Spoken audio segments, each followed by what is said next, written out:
Okay, first two, second two, and I was aiming for the 9.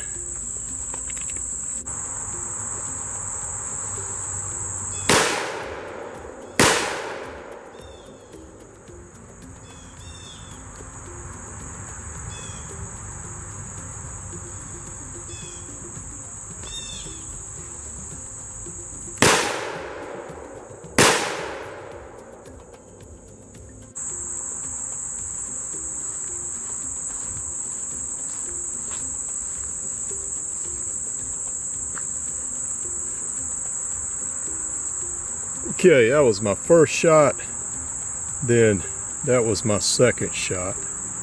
Alright, on the second string, that was my first shot, and then I moved it back towards the center line here.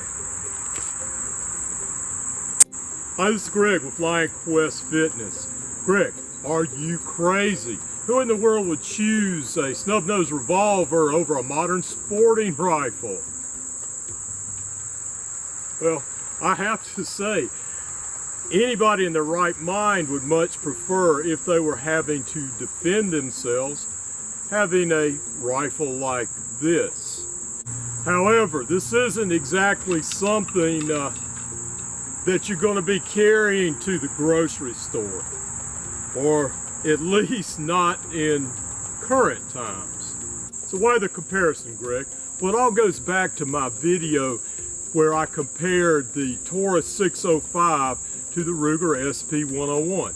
And that's been a very popular video, except for maybe just a handful of die-hard Ruger fans who don't like that I felt that the 605 compares favorably to the SP101. When you have a popular video, it often gets trolled.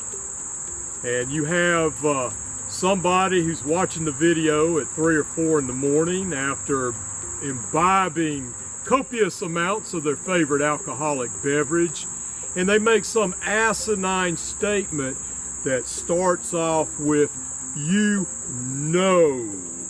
And I had this guy who said, "You know that before you could get off your first shot, someone with an AK or an AR would shoot 15 times.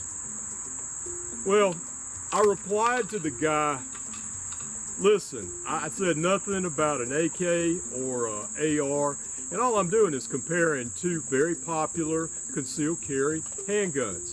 You know, I'm not talking about urban combat.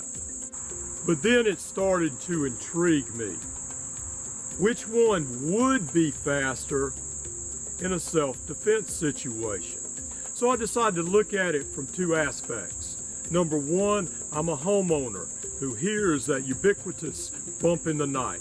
So I obtained my trusty modern sporting rifle, and as I am walking through the house, I hear a sound.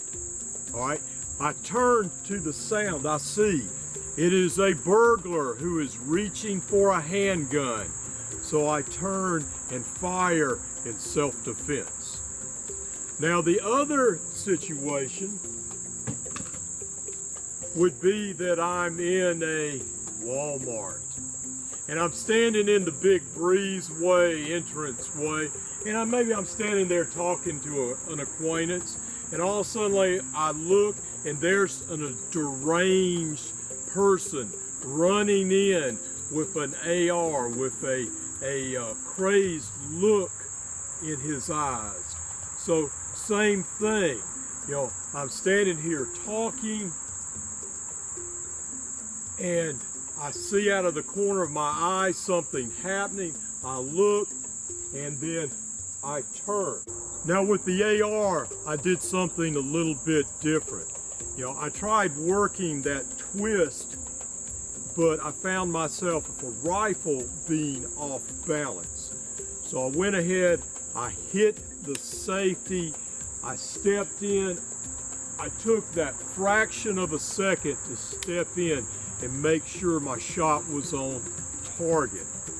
And obviously, a rifle's going to be more effective at close quarters.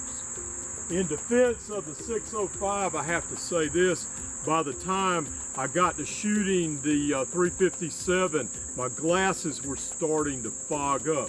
That's why my first two shots on each string, or my first shot on each string, was drifting off to the right, and then I readjusted on the second shot.